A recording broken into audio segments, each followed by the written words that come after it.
Ability of smart dust. So what is smart dust? Well, smart dust, of course, isn't a new concept. It originated with DARPA back in the 90s. And it's general purpose computing, sensors, wireless networking, all bundled up into millimeter scale sensor modes, drifting in the air currents, flecks of computing power settling on your skin, ingested, monitoring you inside and out.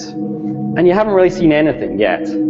So this is closer to the end of the vision. This powder-sized chip, and that's a salt crystal, so this is a small thing. It's something called the Mu chip from Hitachi. It's the smallest commercially available RFID system in the world, and can be pulse-powered by radio waves. It doesn't require a battery. You can literally scatter this stuff like dust, or embed it into a sheet of paper. And you know what the really interesting thing about this technology is? This was commercially released 10 years ago.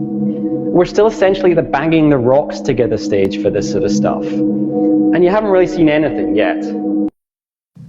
We can even go further. One of the newest developments is that nanoparticulate matter can be stabilized for distribution. If you're not aware of what nanoparticulate matter is, it's that matter which exists on a scale of 1 × 10⁻⁹. Very, very small. Smaller than a cell.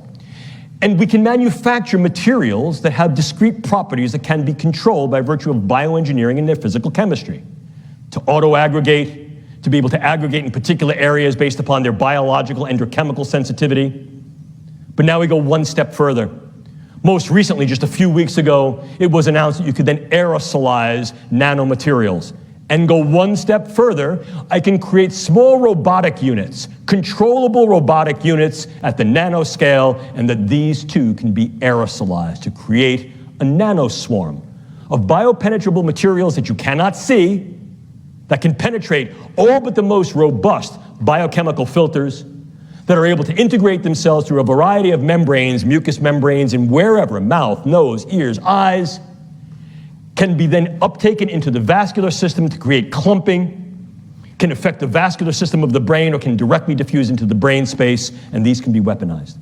And they can be done in such a level that their presence is almost impossible to detect, and as such, the attribution becomes exceedingly difficult to demonstrate.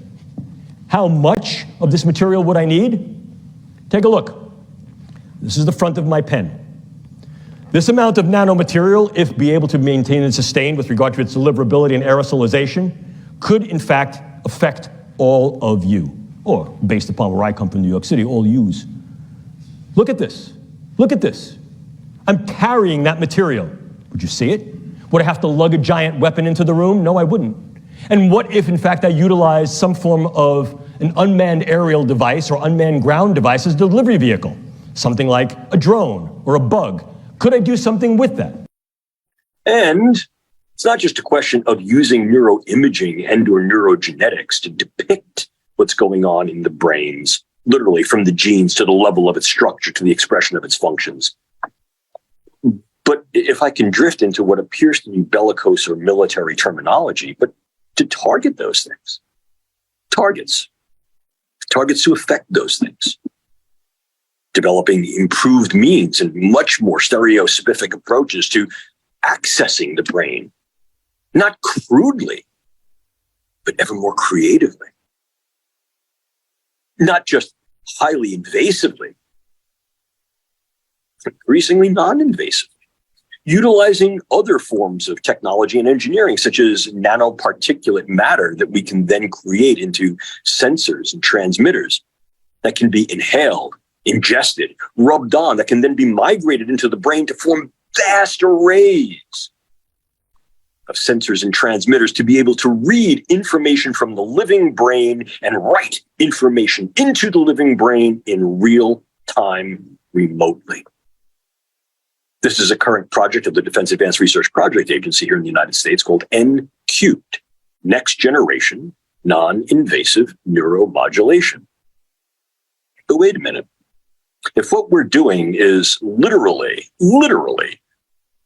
taking information, data from the living brain, extracting it in real time, interpreting it, and in those interpretations, imbuing those data with meaning, that's a literal definition for reading. We're reading the functions of the brain. which we call mind, that's mind reading. Because if, in fact, that same technology that allows us to literally read the mind by scanning and interpreting the data we get from the structures and functions of the brain, and the inverse of that is that we can then write into the living brain, that's mind control.